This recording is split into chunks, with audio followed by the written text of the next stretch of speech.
And now piping. We need 3 of the 3.5 by 10 muslin pieces and a 10-inch piece of cording. So I have my 3 pieces, my cording, which the shop will provide you.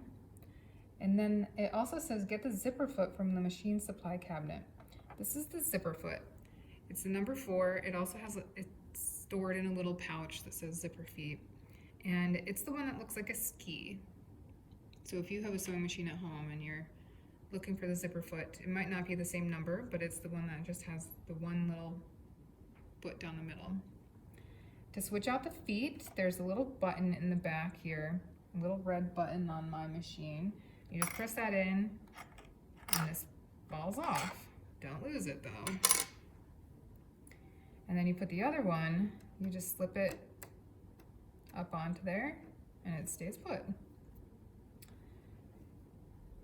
So now I'm ready to get going.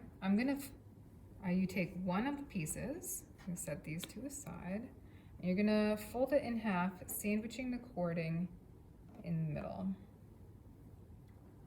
like so. I'm gonna put a couple of pins in there just to hold it in place so that my cording doesn't just slip right out.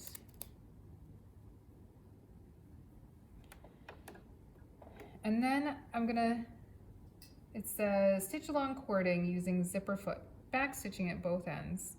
So that just means back stitching here and there where my thumbs are.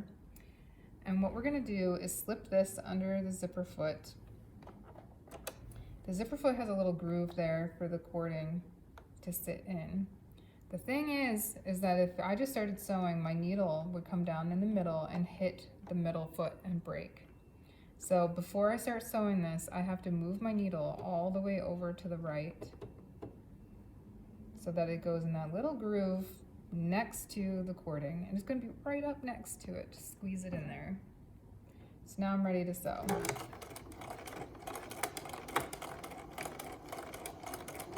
There we go.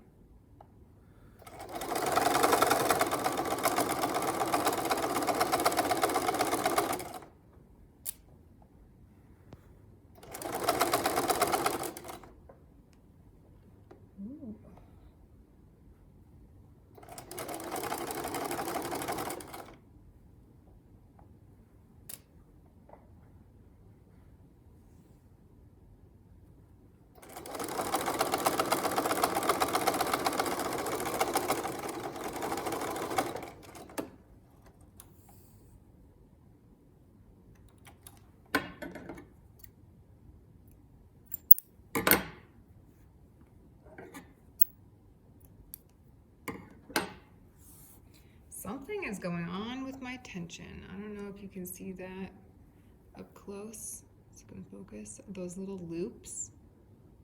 There's something wrong with my threading and my tension. It's okay for this part of the project, but if your machine ever starts doing that, call me over so that I can help troubleshoot it. I'm just gonna pause here in the video, fix my machine, and then I will come back.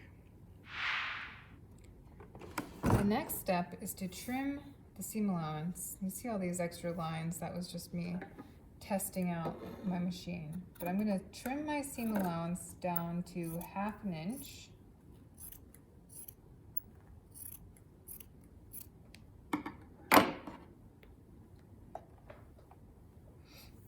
And I'm gonna hold on to this piece for a second. Get my other 2 pieces and draw myself a 1/2 inch seam stitch line.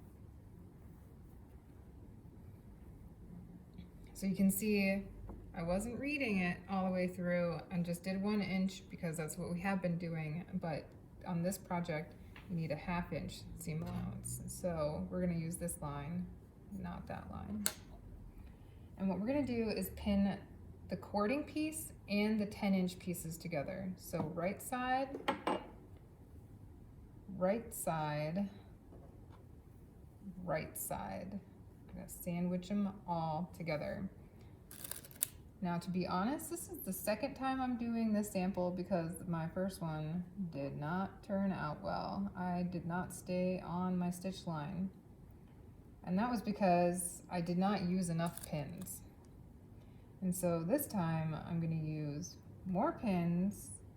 I'm going to make sure that I'm going through all 3 of my stitch lines. This pencil line, this stitch line, and this pencil line over here.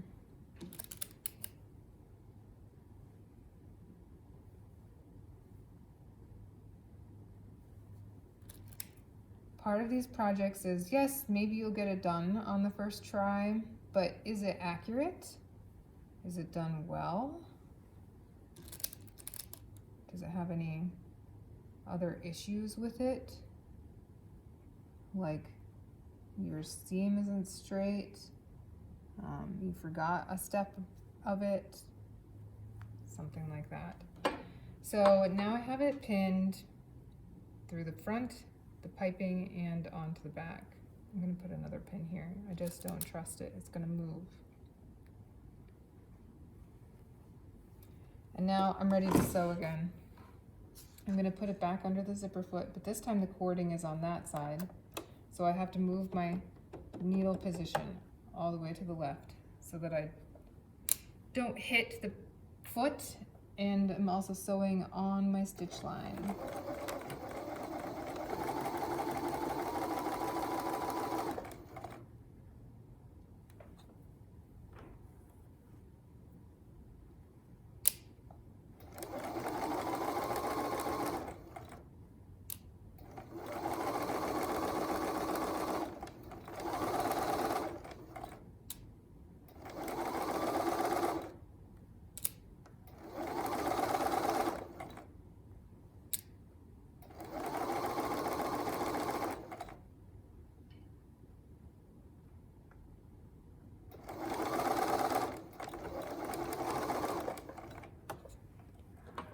Right, much better than last time. I'm on my stitch line. Actually, this is not very good. You see how it was on there and then it dives off? I would have you seam rip that out. This is your seam ripper. You would seam rip out those stitches. You could start right here. You don't have to redo the whole thing. You could start right here, back stitch, and go down that way, and then back stitch again.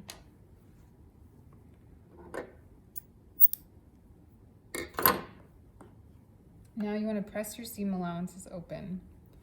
So this is going to go 1 seam allowance this way, and then the other 3 in the other direction.